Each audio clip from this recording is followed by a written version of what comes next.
चला रहे हैं, साला रोड ही बवासीर है, पूरा गाड़ी का शौकर बैठ गया। देख रहा है विनोद, अंग्रेजी बोल बोल के कैसे बात को घुमाया जाता है। अरे देख रहा है ना विनोद।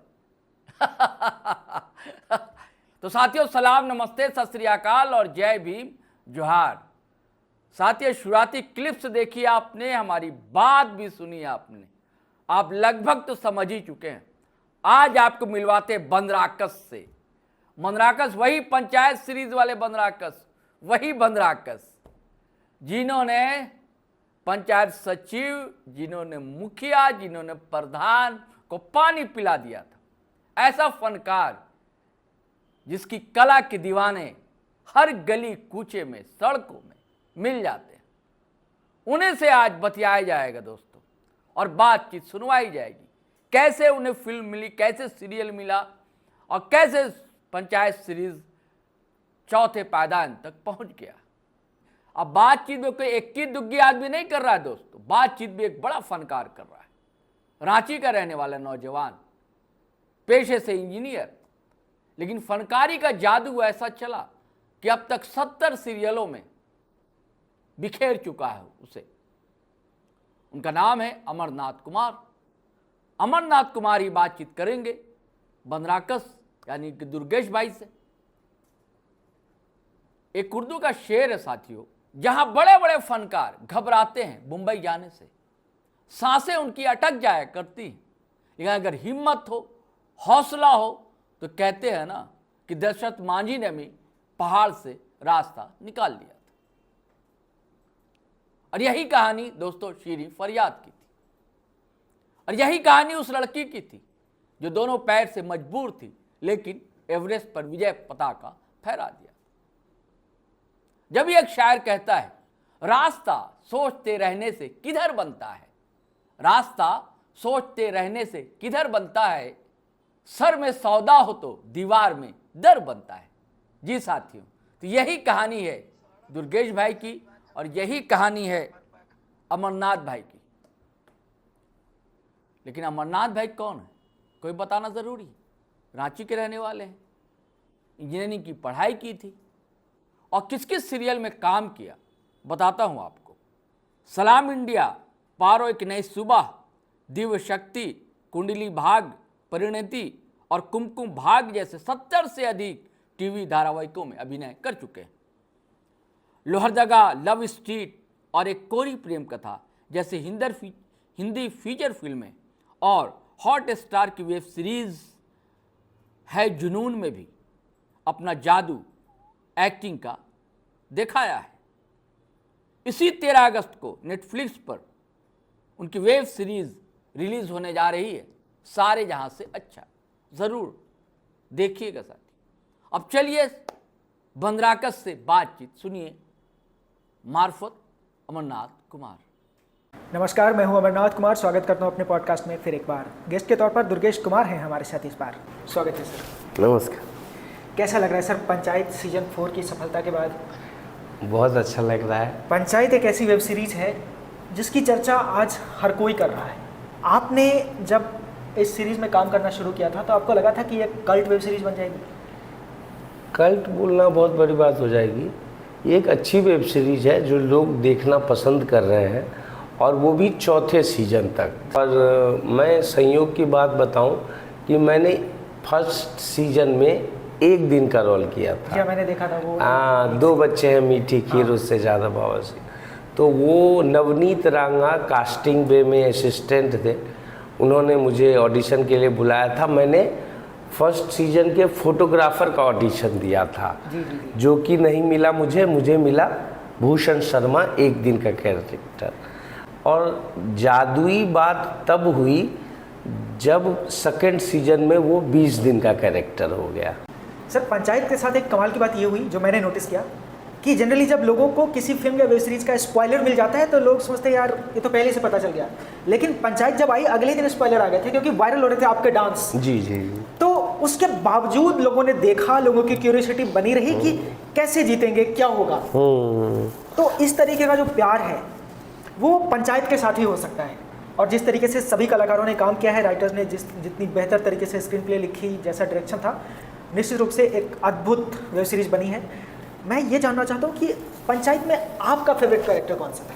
मेरा फेवरेट कैरेक्टर है प्रधान जी का, जो हमारे सीनियर हैं, सुपर सीनियर हैं, रघुवीर यादव जी करते हैं। वो कैरेक्टर मेरा फेवरेट है और वो मेरे लाइफ का एक बहुत बड़ा टर्निंग पॉइंट रहा, जिसका credit writer Chandan Kumar, director Deepak Kumar Mishra और क्रिएटर अनुराग सर और सीईओ विजय कोशी जी को एक जाता ही है। समय पे आप हॉलीवुड के विलेंस के साथ भी कंपेयर किए जा रहे हैं और कॉमेडियन के साथ भी कंपेयर किए जा रहे हैं, तो ये कैसी फीलिंग है? ये भी अच्छा लगता है। जीवन में कोई भी मनुष्य जो होता है वो लीनियर नहीं होता, या अच्छा नहीं होता या बुरा नहीं होता या ग्रे भी नहीं होता, वो एक मनुष्य होता है। तो अगर मनुष्य को डिफाइन कीजिएगा तो उसी तरह मैंने उस चरित्र की रचना की है, और जिसमें ह्यूमर भी दिखता है, जिसमें निगेटिव भी दिखता है और जिसमें इरिटेशन भी दिखता है कि लोग इरिटेट भी हो जाते हैं। तो एक ही कैरेक्टर में बहुत रस देखने को कई मिलता लोग है। आपको ट्रम्प जैसे पॉलिटिशियन के रूप में भी देख रहे हैं, तो ट्रम्प के समकक्ष अपने आप को संबोधित होते हुए देखना, ये भी वाकई मतलब मुझे लगता है कि ये जो भी है उसके 2-3 अर्थ हो सकते हैं, पर मेरे लिए वो एक बनराकस एक पात्र है। मेरे जीवन में मेरे पास मैंने बहुत कैरेक्टर्स देखे हैं अपने लाइफ में, तो एक्चुअली मैं पॉसिबिलिटी बहुत है, तो वही कोशिश कर रहा हूँ। ये जो कैरेक्टर है जिसकी इतनी चर्चा हो रही है, इसकी तैयारी कैसे की आपने? एक्चुअली में देखिए, कल्पनाशीलता भी एक चीज़ होती है। पहले राइटर ने स्ट्रक्चर बनाया, 80% काम वहीं हो जाता है और 15% डायरेक्शन और 5% जो है वो अभिनेता अपना एक्सपीरियंस लेके आता है। उस 5% के लिए आप एक जीवन जी रहे होते हैं, 12th तक पढ़ते हैं, फिर ग्रेजुएशन करते हैं और फिर थोड़ा बहुत थिएटर करते हैं। तो इससे क्या होता है, आपके जीवन में एक अच्छा अनुभव है, वो आप अपने पात्र में लाते हैं। और दूसरी बात ये मैं कहना चाहूँगा, मेरे गांव में एक मेरे चाचा हैं जिनका नाम है बालाकांत चौधरी, उनसे थोड़ा बहुत मैंने अपनी कल्पनाशीलता, राइटर और एक कैरेक्टर जिसको मैंने ज़िंदा देखा है, जो भी ज़िंदा है, उन तीनों को मिलाकर इस पात्र को बनाया है। सर, जब आपने सीज़न 1 में एक छोटा सा किरदार किया था, तब आपने सोचा था कि सीज़न 4 आते आते ये इतना बड़ा हो जाएगा? मुझे सीज़न 2 का भी पता नहीं था, सीज़न 4 तो बहुत बड़ी बात है। मैं एक्चुअली जब हाईवे करके मुंबई आया तो कुछ समय बाद हाईवे रिलीज़ हुई, उसके 2-3 साल तक मुझे कोई सही काम नहीं मिला। तब मैंने यही एहसास किया कि बाज़ार में बने रहने के लिए आपको छोटा मोटा काम करना पड़ेगा और साथ ही साथ आपकी रोजी रोटी चलाने के लिए। तो मैं छोटे छोटे रोल करता गया, लेकिन मुझे ये थोड़ा सा भरोसा ज़रूर था कि एक दिन छोटे रोल से ही कोई ना कोई मुझे रजिस्टर्ड करेगा, और अंततः वही हुआ। सर, मैं एक प्रश्न पूछना चाहता हूँ उन एक्टर्स के लिए जो स्ट्रगल कर रहे हैं या तैयारी कर रहे हैं, क्योंकि आपने शुरुआत में ही जो पहली फिल्म थी शायद आपकी हाईवे, जी जी, तो पहले फिल्म में इतना बड़ा कैरेक्टर जो थ्रू आउट पूरी फिल्म में था और एक कैरेक्टर ग्राफ भी था उस कैरेक्टर में, उसके बाद काफ़ी समय तक मतलब एक कह सकते हैं कि आप लगे रहे। तो ऐसे समय में आपने क्या किया जो एक्टर्स देख रहे हैं, जो इस दौर में हैं या इस फेज को जी रहे हैं, उनके लिए थोड़ा आसान हो जाए? मानव का दिमाग और मानव का शरीर बहुत छोटा है, इस ब्रह्मांड में, तो प्लीज़ कभी भी तनाव में न रहे। समय सबसे ज़्यादा ताकतवर है। पेशेंस के साथ दुख को भी जिए और पेशेंस के साथ सुख को भी जिए। तो जब लंबे समय तक काम नहीं मिलता है, खुद पर प्रैक्टिस करें, घर वालों से कहें कि वो आपको सपोर्ट करें और थोड़ा बहुत आप भी रोजी रोटी के लिए काम करें। जैसे कि 5 दिन सीरियल में मिल गया, 1 दिन फिल्म में मिल गया, 1 दिन वेब सीरीज में मिल गया, आप करते रहें। इससे आप क्या रहते हैं, बाज़ार में ज़िंदा रहते हैं। ज़िंदा रहे आदमी को कोई भी देख के एक अच्छी अपॉर्चुनिटी दे सकता है। बिल्कुल।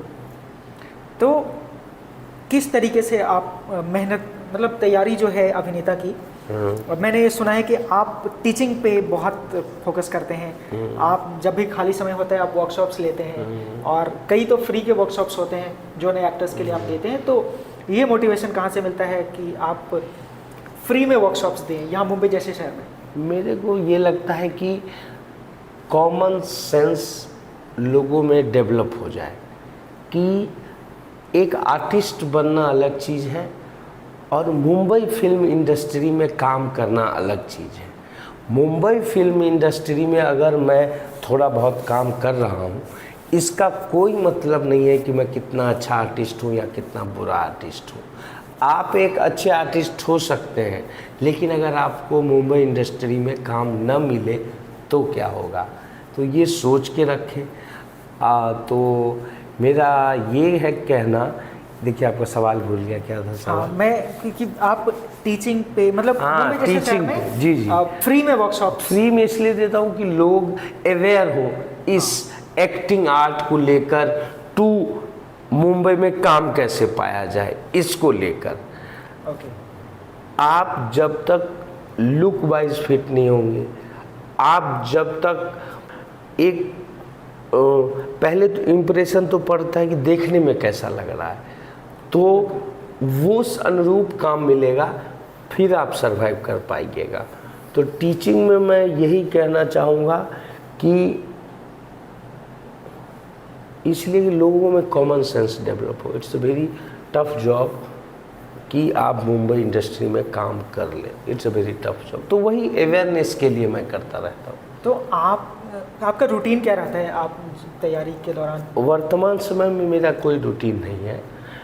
मैं अभी अपनी छोटी सी सफलता को सेलिब्रेट कर रहा हूँ। ये तो बहुत बड़ी सफलता है सर, आप इसको छोटा बता रहे हैं, मतलब ये आपका बड़प्पन है। हाँ, मतलब इस छोटी सी सफलता को सेलिब्रेट कर रहा हूँ। दोस्तों, बैचमेटों से मिल रहा हूँ। अभी मेरा एक डिज़ाइनर बैचमेट सजल मंडल आया हुआ है, उसके साथ समय दे रहा हूँ। अपने लाइफ रूटीन जो मोनोटोनस हो गया था उसको थोड़ा सुधार रहा हूँ, और बेसिक्स पे जा रहा हूँ। बेसिक्स कि SRC में क्या सीखा, NSD में क्या सीखा, फ्रीलांस क्या काम किया, 1 साल का रिसर्च क्या किया, 1 साल रेपेट्री में क्या एक्सपीरियंस किया, वो सारे नोट्स। और एक्चुअली मैं बताऊं तो NSD में जो पढ़ाया गया हमें, वो मैंने देखा कि किसी न किसी किताब से लिया गया है। हाँ। आखिर तक। और मैंने क्या किया, उन सारे किताबों को खरीद लिया है। अच्छा। कहने का मतलब है कि इस काम को करने में मुझे 10 साल लगे, रेफरेंस बुक लेने में तो 10 साल लगे, पैसे भी आने में और उनको इकट्ठा भी करने में। तो आज मैं कह सकता हूँ कंप्लीट एक्टर जो काम करता है और उसके पास जो रिसोर्स होना चाहिए वो मेरे पास है, और मैं उसको रिपीट मोड पे, रिपीट, प्रैक्टिस, रिपीट, नोट बनाना, अपने नोट बनाना, सेल्फ नोट बनाना, इस पर काम कर रहा हूँ। ये कितनी बड़ी बात है कि इस मुकाम पर पहुंचकर भी आप प्रैक्टिस कर रहे हैं, प्रैक्टिस को रिपीट कर रहे हैं। एक और सवाल है मेरा कि पंचायत से पहले और पंचायत के बाद जब आप लोगों से मिलते थे और लोगों से मिलते हैं तो क्या अंतर दिखता है आप? मुझे हाईवे भी मैंने अच्छा काम किया था, तो मुझे लोग अप्रिसिएट ही कर रहे थे, जान रहे थे अच्छा एक्टर है, पर उस तरह से काम नहीं मिल रहा था। पर आफ्टर पंचायत लोगों का एक प्यार ज़्यादा उभर के आया, लोगों ने ज़्यादा रिलेट किया उस कैरेक्टर से। तो और फिर कैरेक्टर अगर आप अच्छा कर दो तो लोग समझते हैं इंसान भी अच्छा होगा, जो कैरेक्टर इतना अच्छा किया है। तो लोगों का मिलना, सेल्फी खिंचाना, गिफ्ट देना, चाय पिलाना, तो ये सब चलता रहता है तो अच्छा लगता है। अच्छा, जब लोग आते हैं सेल्फी खिंचाने के लिए तो परेशान हुए हैं कभी या मज़ा आता है? मैं एक बार से परेशान हुआ हूँ, किसी ने रैंडम अपनी बहन को वीडियो कॉल पे ले लिया था। अच्छा। और मैंने बोला यार कम से कम पूछ तो लो पहले। हाँ, जबकि मैं बहुत हम्बल, जी हाँ, मैं हम्बल हूँ, रहने की कोशिश नहीं करता। नहीं, मैं मैं हम्बल जानता हूँ, हाँ मैं हम्बल हूँ, और मैं हम्बल होने का नाटक नहीं करता। मैं हर आदमी को सेल्फी देता हूँ, हर आदमी के रिलेटिव जो वीडियो कॉल पर मुझसे बात करना चाहते हैं उनसे बात करता हूँ। एक बार सिर्फ मैं गुस्सा हुआ हूँ पिछले 12 साल में, नहीं तो मैं कभी गुस्सा नहीं होता। नहीं, मैं आपके हम्बलनेस का एक एग्जांपल देना चाहूँगा। जब मैंने आपसे पूछा था कि पॉडकास्ट करना चाहता हूँ आपके साथ, तो मैंने सोचा नहीं था कि आप हाँ कर देंगे, और आपने हाँ कहा बड़े ही पोलाइटली, और ये मुझे बड़ा अच्छा लगा। फिर मैं वेट कर रहा था कि कब आएगा वो दिन, और पंचायत 4 की सफलता के बाद तो मुझे लग रहा था अभी तो टाइम ही नहीं होगा आपके पास, कहाँ देंगे मुझे पॉडकास्ट। पर आपने हाँ कहा, ये मतलब मैं इसका शब्दों में वर्णन नहीं कर सकता। और आपने मुझे इस काबिल समझा, इसके लिए बहुत बहुत धन्यवाद। तो साथियों, आपने बातचीत सुनी, शुक्रिया मन्नाथ भाई का भी, और शुक्रिया बनराकस यानी कि दुर्गेश भाई का भी। साथी, जाने से पहले आग्रह गुजारिश करना चाहूँगा कि अगर आपने हमारा चैनल सब्सक्राइब नहीं किया तो ज़रूर कर लें, और सब्सक्राइब कर लिया है तो ज्वाइन बटन दबाना हरगिज़ ना भूलें, और विडियो धड़ाधड़ फटाफट धनाधन शेयर करें, लाइक करें, कमेंट करें। आज्ञा दें, इजाज़त दें। जय हिंद, जय भारत।